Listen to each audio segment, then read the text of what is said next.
my husband sitting studying. I've got a doctor. Oh, I love him, man. Perry Mason, weekdays at 2:05 on BBC One.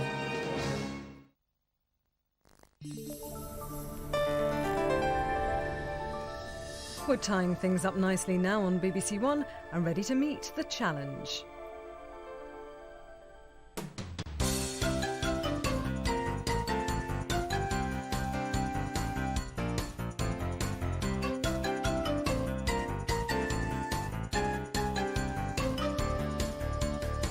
Today, our contestants get shirty, roll out the barrel, and are blinded by the light on Meet the Challenge.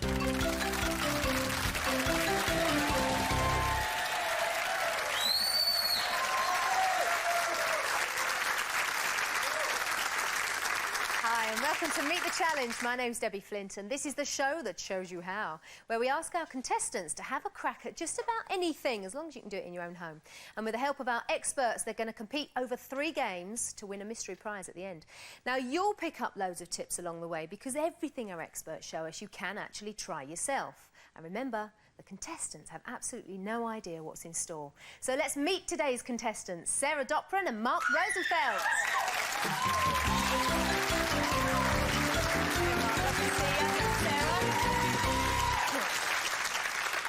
Now, Mark's a law graduate. What do you do? I'm currently patenting my own invention at the moment. That? Oh, I can't tell you because it's being patented at the moment. But practical-wise in the home, DIY, practical cooking, I burn down houses, I burn toast, so practical, I'm not very good. Good! Exactly the right sort of contestant to have along. Well, but you're good at inventing things, hopefully. Well, hopefully. I like to think so. You tell me about the patent afterwards. I Of promise course. I won't tell anyone. Sarah, what about you? What are you good at? I'm good at painting, designing furniture, currently designing a wardrobe for my new extension that my husband's built for me. Oh, really? So that'd be So nice. you're quite good at all that, and you're a stockbroker's assistant. Does that That's mean right. that things like instructions and that, they're no problem for you? You read them Well, away? supposedly. Well, we don't know what's in store, but we're going to find out, because your first challenge is to learn how to wrap a present like a dress shirt. It's a bit different, a bit more unusual. How do you normally wrap your presents up? I normally get Mum to help me. Or she does it, normally. What about you, Sarah? I normally get my children to do it. Well, to help you meet the challenge, you're going to learn something now. Please welcome our gift wrapping expert, Karen Roberts-Marshall.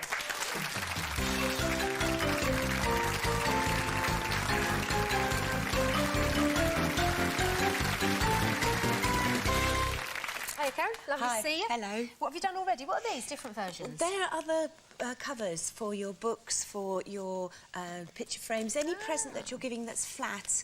Used to be the old LPs. If you were going to do an LP, this would be a good way of...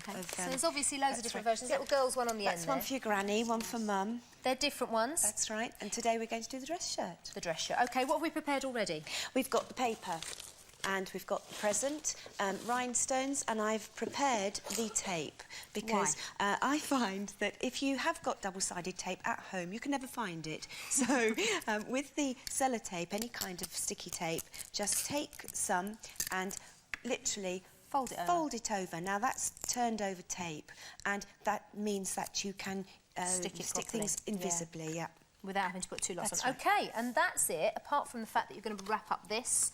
So get ready. And there's one more thing that we've done, and that is prepared the outsides of the 2 contestants. That's right. So we're giving you a helping hand. We've done one end. You're going to do the other end. Off you go. Meet the challenge. What do you do? First of all, you take your paper and you fold over about 1 centimetre. That's half an inch. It's got to be thin, very thin, very because you're going to be making a fan part with this. And then fold it back on itself. And again, this time, fold it to make it even.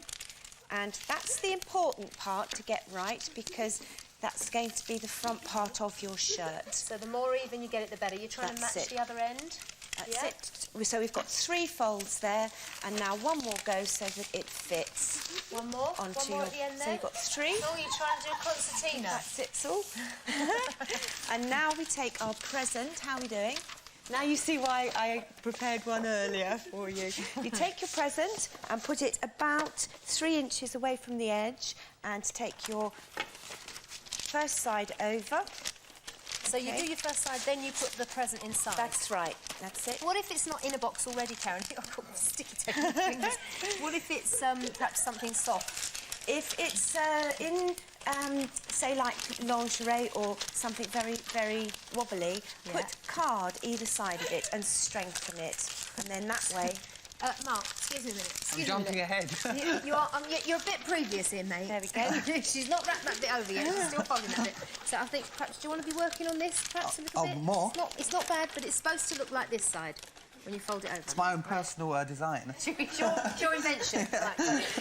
Okay. Right, so now we've got both sides folded, and you take your turned-over piece of tape... You should be watching what Karen does at this point, guys. OK, and put it underneath the concertina, like that, and fix it to your present. So that stays in place. OK, so that's like that. Okay. And now take your other side, and again, just fold it over. Now, you should have it in exactly the right space. And if it's too long on this side, you just fold it back on itself? That's right, you fold it into itself.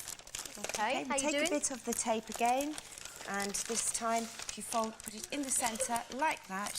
So double-sided tape on the underside. And into the centre. And then you don't see the sticky tape.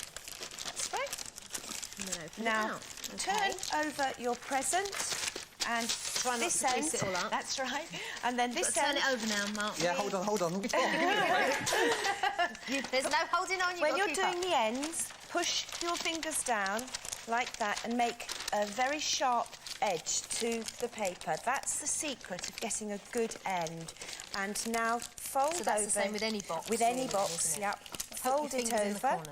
That's it. And now with your rolled over pieces of tape, you can use it double-sided, as I mentioned earlier, but we never find it in our house. And this is double-sided paper as well? That's right, Would you have to use that? Could you no, just put two different colours together? You can put tissue paper on one side, and you can put other kinds of papers, put two together, but obviously with this it's easier. Yeah. We're going to cut, because we need to make the collar. OK. So make sure you've got some space, and again, cut about 3 inches off the top. So you're not wasting anything at all. No. It's very handy. And there we go. Mind your fingers, we don't want to manicure while you're doing this. And this would be fantastic as an innovation for covering your school books and things, wouldn't it? Yes, anything flat. Now take the scissors and cut where the folds are, because this is the part that you're going to make. Just want the plain bit in the middle. That's it.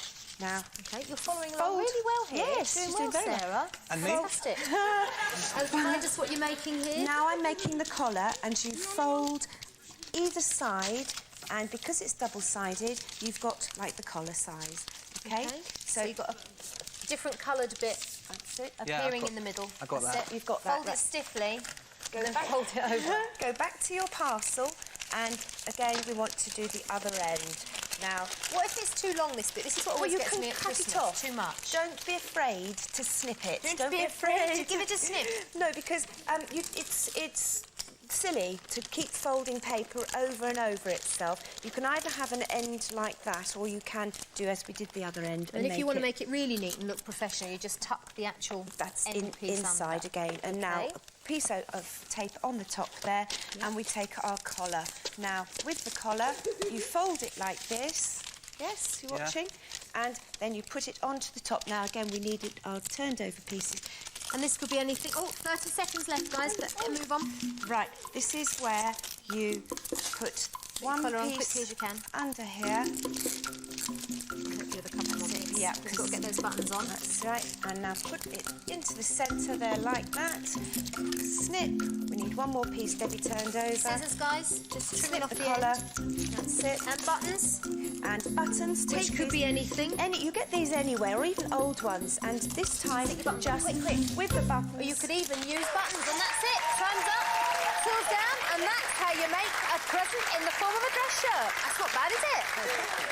Well, oh, bless it. And now, hang on a minute. This is an inventor. Let's go over and see what he's done to it. Mark, look at this. Come over, Karen. Oh, Mark, that is brilliant.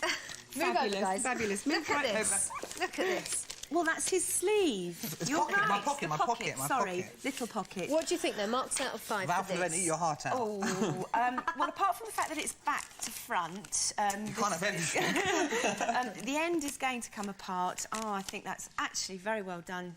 3. 3, it's not bad, not bad. Well done, Mark. Over this side. Thank you, Karen. Right. Whoops. Yes, we ran out of time there. Again, it's very well folded. It has come apart a bit. The back, you have done your ends well. Oh dear, I'm afraid she is going to have 2. Oh, well done anyway. Well done. Thanks, Sarah. And thanks very much to our expert, Karen Roberts-Marshall. Well, after the first game, the scores stand at Sarah with 2 and Mark on 3. You're a bit of a design freak, aren't you, really? Adding your own bits. The expert. Not too... Oh, always the expert. You better watch out. You didn't do too badly, though. But I will this time. OK. Much better. Well, fingers crossed, because it's time for the second challenge. And for the next game, we're going to teach you how to... make a garden pond. How about that? Ever done anything like it? Never. Never? Good, because you're going to learn how. To help you meet the challenge, please welcome, from Blue Peter, gardening expert extraordinaire, Claire Bradley.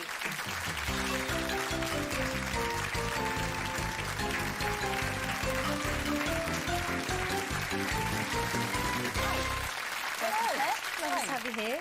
Now, what do you need to make a garden pond? One of those great big plastic-formed things, shaped things? Yeah, I mean, people use one of those, or you can use a pond line or something. But if you haven't got a big garden, or if you haven't got much space, then, I mean, it's always nice to have a bit of water in the garden. And you can use something small, like a half barrel, such as this one. Marvellous, but it's not as easy as it looks, because we need special plants and stuff, and that's what we're going to find out about now, because we meet the challenge. Off you go. It's not too difficult, OK, but we don't trust these wooden barrels to be waterproof, so we're going to line them with plastic. So get your liner, just shove it in the bottom, now, what more are or less these barrels? roughly.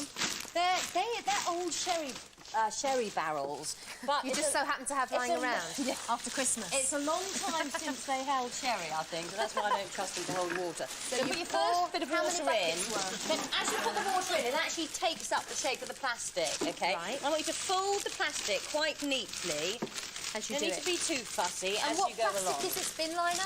No, it's not. It's a bit stronger than bin liner. It's a pond liner plastic, but it's not your really expensive one, a butyl liner. OK. It's quite a cheap one that you can buy in a roll from a hardware shop.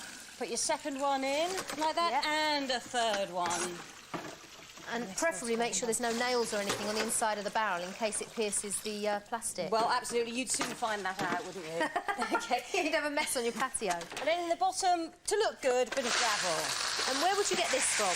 Again, from the local garden centre. Yeah. Just smooth that out a bit at the bottom. And should you answer pre-washed? Yeah, it'll be pre-washed, yep. This is a good idea, as it makes the water go all murky. Now your plants. You've got a selection of plants here to choose from. Don't want you to put them all in, but choose a few. Now I'm going to put an iris in. You might need a brick in the bottom. The level's quite crucial. We're going to top this up further higher up, OK? He's splashing himself. So bear in mind, you're going to top this up further, and you want it just to sit so the surface of the water is level with the top of the plant.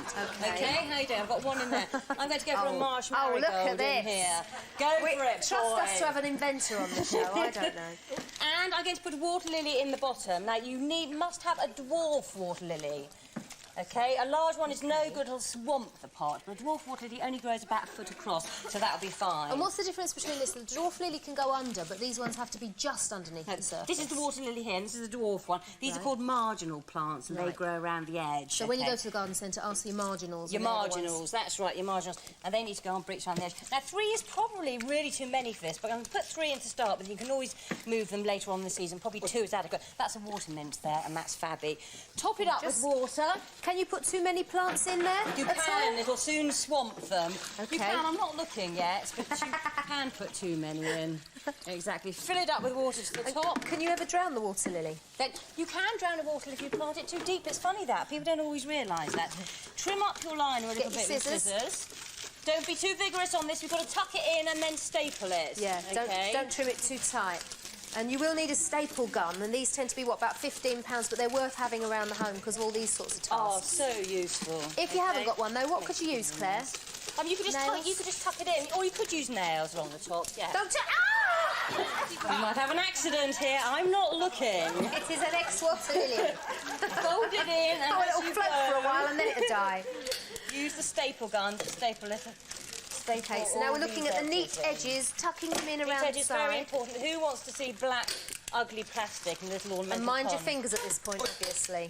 Mind you, as the plants grow, of course, they will sort of disguise the edges a little bit. Right. And you'd never have to replace this, then? You shouldn't have to. Well, you shouldn't have to, no. Could you ever put fish in it? I think you could probably get away with a couple of fish, yeah. The problem with fish is they don't like the temperature fluctuation. Yeah, they wouldn't really like it in the winter when it's absolutely freezing. But they'd be all right in the summer. OK. And finally, we must have an oxygenating plant in the middle. So we've got a little bit of Canadian pondweed. They're always sold like this as unrooted cuttings, really. So you need to pot them up. A bit of aquatic soil or garden soil. Aquatic soil, right. Aquatic soil. It's just garden soil that's been sterilised. Top it up, OK? Bit of soil on top. Press it down really, really firmly. You probably put it in there. Grab a bit of gravel from the bottom of your pond, put it round the top, and drop it in the pond, and that'll keep your pond water nice and healthy. And any more finishing touches? Nice bit of spreading out of the plants and things. Yeah, Do your finishing up, guys. Plant down well. We're just about to finish. Quick, fast as you can. Quick, quick. Oh, this is the finishing touch. Look, a lovely fern to decorate the front. Things around the edges, marvellous. Turns up, pulls out, and that's how you make your own garden pond. Fantastic. Stop it. Put it back. No, we'll leave you to a minute. Let's go over I don't know if I dare look at that one over there. Let's have a look at Sarah's. But Marks hey, out of 5, please. Not bad. You've got rather too many plants in. Now, you've got your water lily in, which I like. You've floated the leaves on the surface. Water mint fine, iris, lovely marsh marigold. I wouldn't have probably put two... You've got a few too many plants in, but you could always take them out a bit later on as they grew big, couldn't you? What about the oxygen? And should we just have a look at that? What's she done to it? Down there. Oh, good. 3 bits of gravel on the top. Not bad. That's why you also a bit cloudy. Benefit of the doubt. That'll roost in the gravel at the bottom anyway. Marks out of 5. I will give you 4. Wonderful. Well done, Sarah. Now... Oh, look at this. Well, what are we aiming for here? 6. Amazon jungle pool, I think. jungle look. Well, you drown this fern, I'm afraid. So But, does the fern go in a No, pond? the fern is Fern really shouldn't like even be in the decoration pond. around that the one. edge. The fern's supposed to go There up you the go. front. It's already so put this one in soaking then. wet. No ferns. No. No ferns. No, Mark, no. Basically, you know, you've just put everything in you can lay your hands on, haven't you? Far too many plants. You know, what can I say? It's hopeless, really. Marks out of 5. Should we give him 1 for effort? One. One for effort.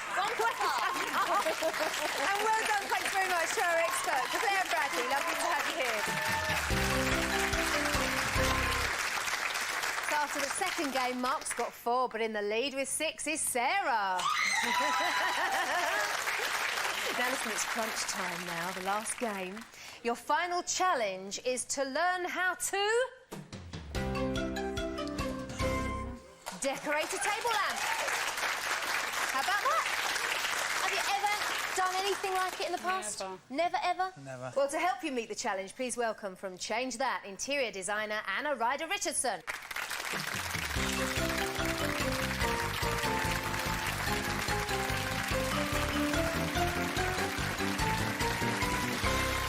Hi. Thanks for coming along.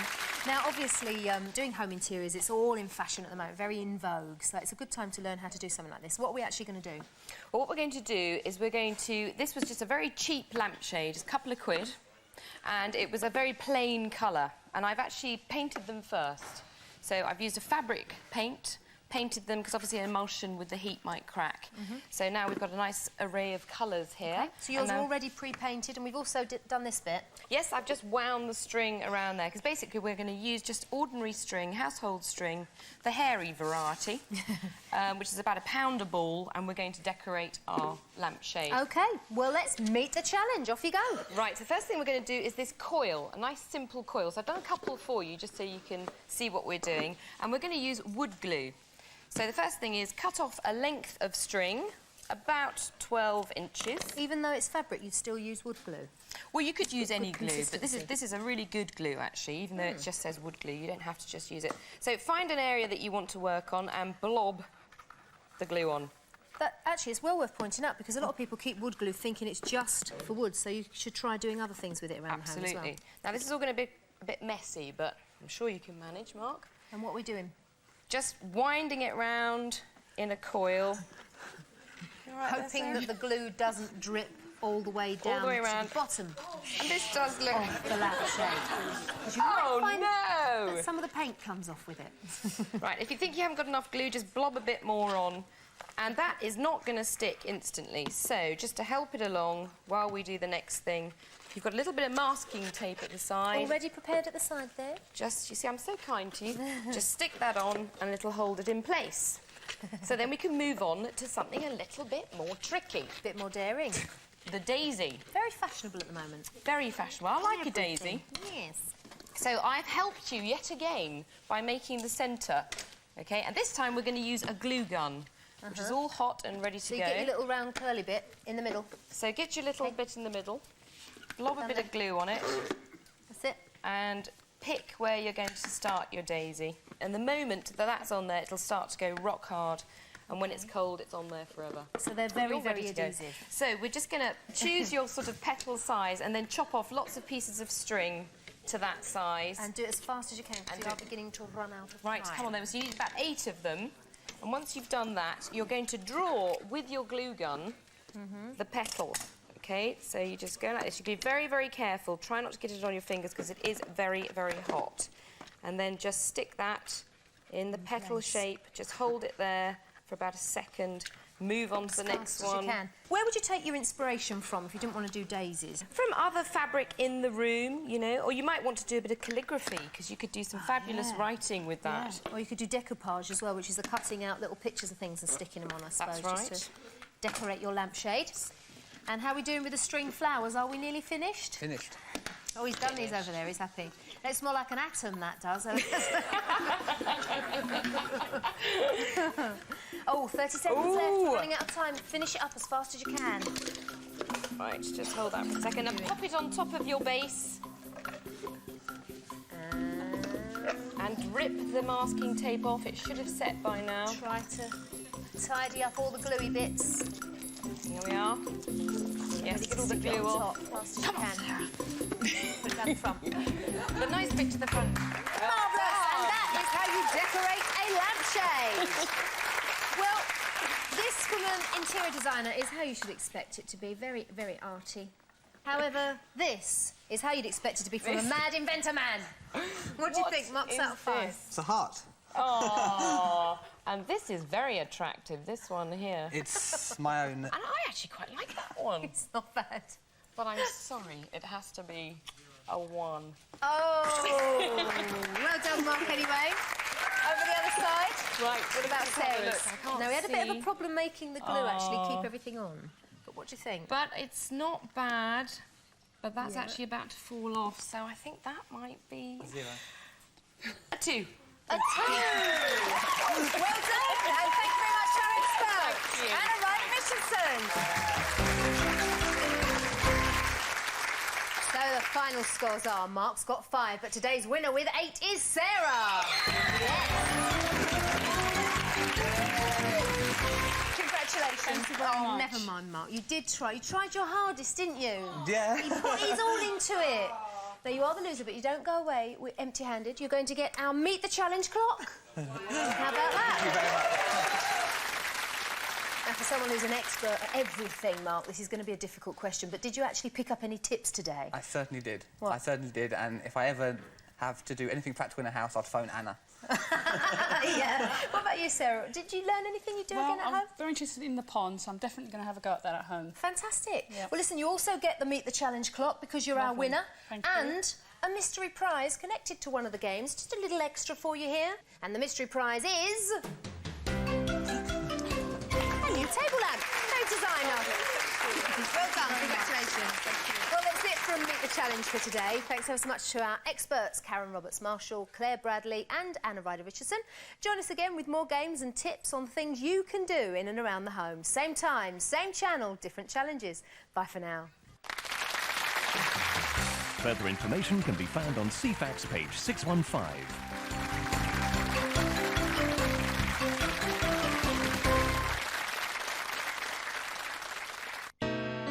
To the punters, it's a shopping centre. To the Lakesiders, it's the centre of life. You've got someone who's causing just a little bit of conflict. Tony's grumpometer begins to climb to very, very grumpy. Wheeling and dealing. You pitch, but you ain't gonna get the contract. Duck in and dive in. But he's innocent. Retail therapy. I keep getting this almost overwhelming feeling of loss. With the Lakesiders, Monday at 8:30 on BBC One. The new issue of the Radio Times includes features on forthcoming BBC programmes, together with complete listings for all television and major satellite channels. Tuesday night on BBC One. We got all sorts. Loch Ness, the Seychelles and Turkey are summer holidays destinations. You taking a van? Del Boy's got a date with Destiny at 7:30. What kind of person are you looking for? Well, Bird. This will be an experience you will never forget. Something here that doesn't add up. At 10 to 9, Hetty Wainthropp discovers her calling in her very first case. I'm a natural detective. Oh, yes, yes. And with Harry Enfield and chums. Oh, young man! No! Do you want to put that on your floppy disk or what? That's Tuesday night on BBC One.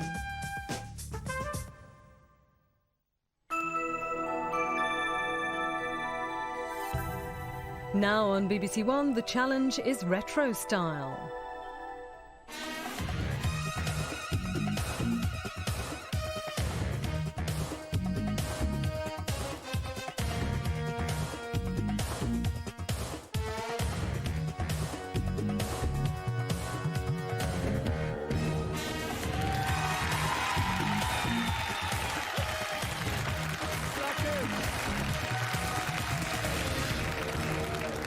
Hello. And a welcome to Style Challenge Classics, where we dip into the series' most entertaining moments. For instance, we've all had a bad hair day now and then, and over the series, we've transformed a whole host of challenges with a variety of memorable hair moments. But few can compare with this. Some drastic action is required. Why? What's happening? We're both going to be 40 soon. You're I not. know you can't believe it. It's true. Yes. No. Yes. So, there's a big moment coming up. Gonna have a party? Yes.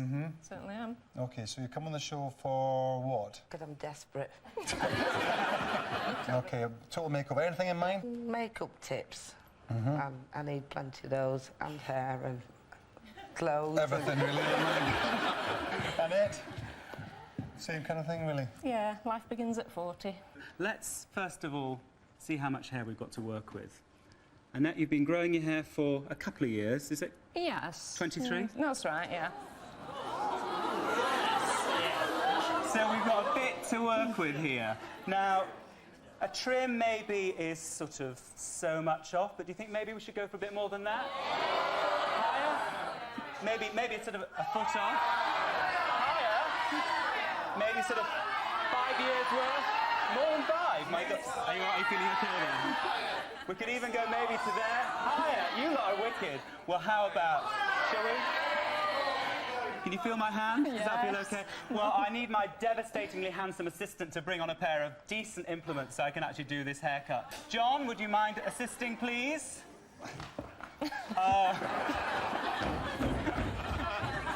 John Leslie, get out of here with those. Bring me something proper to do this haircut with. A decent implement.